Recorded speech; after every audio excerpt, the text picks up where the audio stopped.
Through the OECS, the National AIDS Secretariat of St. Vincent and the Grenadines, in partnership with CMLF and CARPHA, is hosting a 4-day training workshop. Today, we took the time out to come and find out a little bit more about the training and heard what the participant had to say. The workshop focuses on HIV and syphilis rapid testing. 12 participants are being trained by local trainers and facilitator Lovester James, Winfield, Tannis-Abbott, and Azonya Vanloo-Morris. The persons receiving training will become certified testers and will provide expanded testing services in various communities across St. Vincent and the Grenadines. So we're here with the medical lab technologist, and she's Miss Lovester James, and you're going to be explaining to me the process and what is happening here today.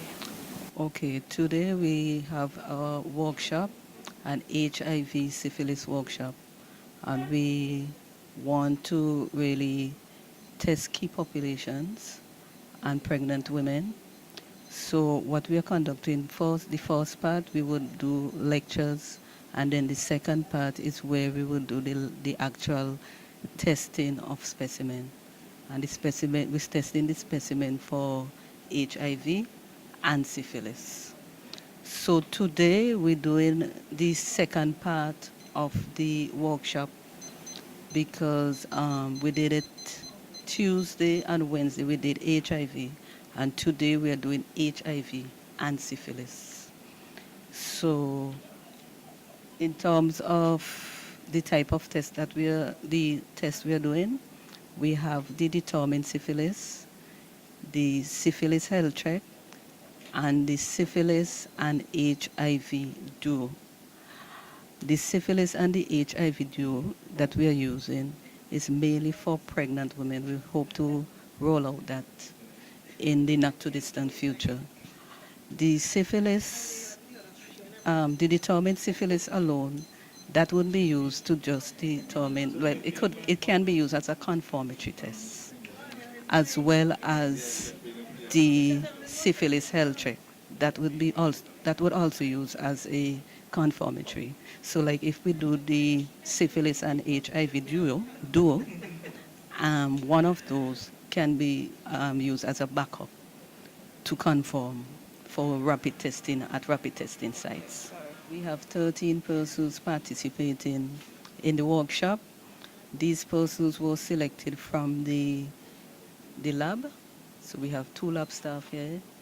We have persons from the CSO. We have civil society. We have persons who are intimately involved in the HIV promotion and so forth. But some of them would tell you exactly what they do, right? We have from Planned Parenthood. Persons who actually would be able to help in diagnosing patients in the key population, or key population, men having sex with men, pregnant women, sex workers, and so forth. I'm going to do a syphilis test using the determined test kit. I'm going to show you how it goes. First, you have to make sure give the expiry date and the lot number, make sure it's not expired. Put your sample type, your test kit, and sample name, and the number.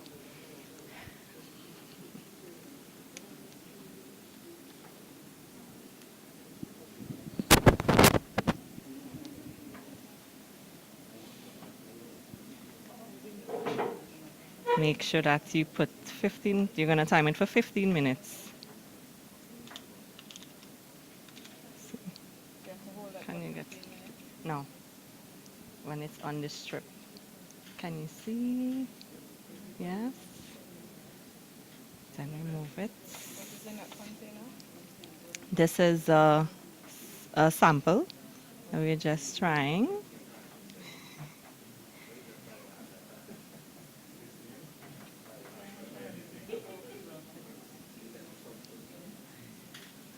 And discard of it properly. So we're going to start our timer. Make sure it's at 15 minutes. We're going to check it after 15 minutes, exactly after 15 minutes, to see if it's negative or positive, reactive or non-reactive. Good. That's it. So we're here with Sean, and he's one of the participants in this workshop. Tell me, who do you represent?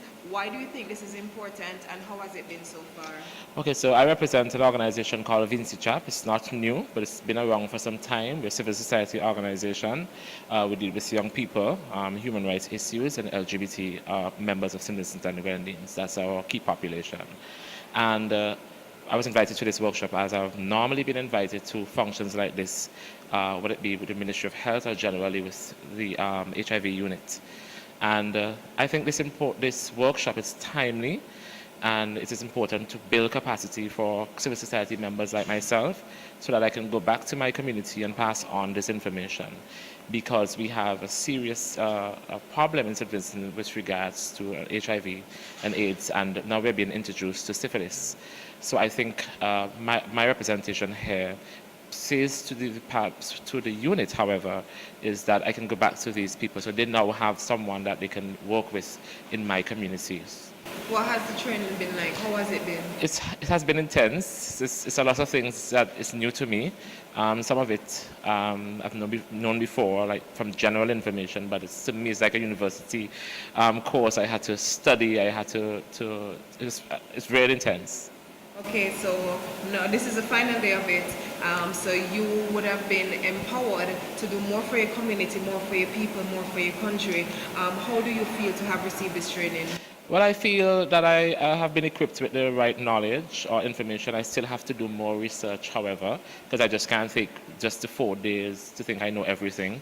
Because it's important you go out there and you have the theory and you have the practical, and that's more of the practical, because you're going to encounter things that the workshop may not have touched on, because in the real world things happen.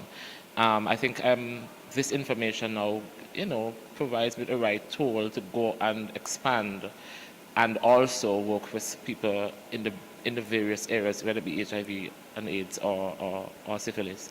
The lab setting, the practical lab setting, where you get to do the actual testing, to me is the most fun, but important. You can't miss a beat. You have to be very vigilant. You have to read your standard procedure policy, and it is something that I think more needs to be done in this regard, and I really applaud the Ministry of Health and the HIV unit and all the other partners for collaboration and such.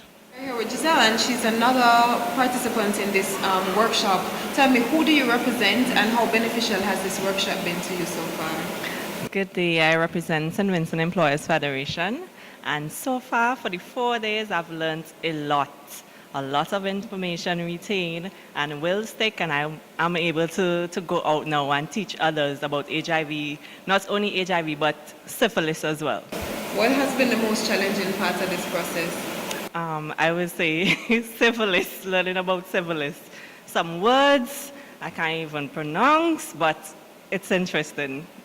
What has been the most rewarding part of it, or the most fun part? The most fun part is lab.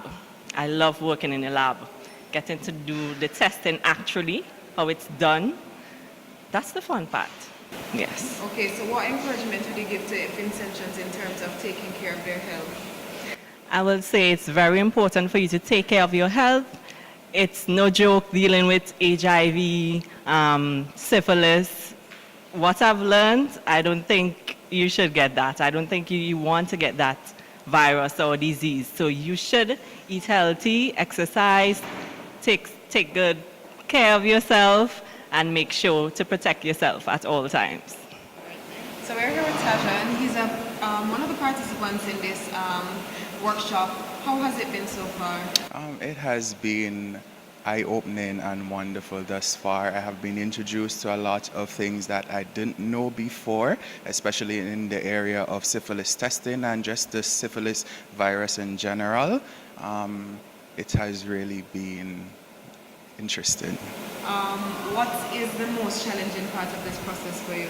As I said before, it was when we were introduced to the topic of syphilis. There were terminologies in terms of the chemical makeup and construct of the virus itself, and some of the treponema, palladium, these words and all those things that I am so not familiar with. but were broken down into smaller terms to help me understand basically what the virus does to the body, what it means, and how we as people can help to prevent ourselves or protect ourselves from contracting such. All right, so after this workshop, you're being empowered right now, so you will be able to go back into your community, into your country, and to help persons. And so you will be able to test persons who have any of these diseases and to find out what their result is in a rapid manner. How does that make you feel? Honestly, being one of the youngest persons in this workshop, it makes me feel empowered and honored to actually be a part of this, because it tells us that us as young people, we are the future, and we need to be more into all of these things and play an active part, so that as time goes by and the older ones may go off to other stuff, bless God, we are here still, and we would have that knowledge and insight already, so that we can train and just continue with the process that has been started, basically. Given what you've learned, what encouragement do you give to persons in terms of taking care of their sex, particularly their sexual health? Basically, I would just tell persons to protect themselves. If you are unsure of the partner that you're with, or you just to empower yourself. Be mindful of the things that you do. Don't get yourself into any kind of situation that might compromise your health in terms of your sexual health. If you're drinking, don't drink too much, because that can cause you to do stuff that may lead to unprotected sex, and then you can skew your life off in all different directions there. Dingo, and everybody really knows her. She's an HIV/AIDS activist, and you are also participating in this workshop. Tell me, from your point of view, how has it been so far? It's been very intense. It's like a 3-week workshop packed into 4 days, and it was just intense. Trust me. What new have you learned? Oh, I've learned a lot. In terms of syphilis, I've learned some of the new scientific terminologies, and basically I've learned about DTS, and that is basically what we're working on today in the lab, testing our dry tube specimens. So in terms of following an algorithm that we have throughout the region in dealing with positives and negatives. Where do we go if you have a negative result? Where do we go if we have a positive result? What are the steps to be taken? As an advocate, is one of your main roles to fight against stigma, discrimination, to encourage persons to take care of their health.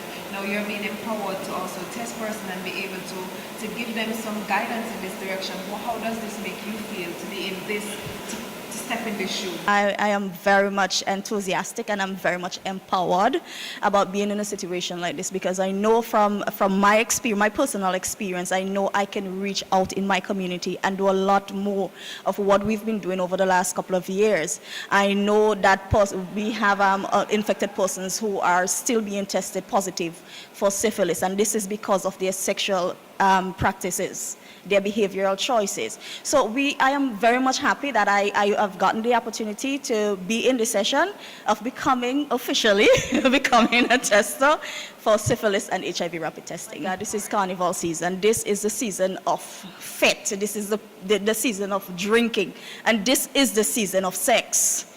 And we can't run away from that. So what I'm going to push into people, your health comes first.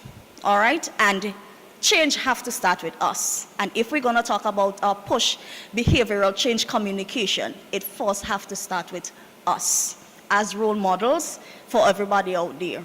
So it's all about health for self. If you can't protect yourself, you can't protect nobody else.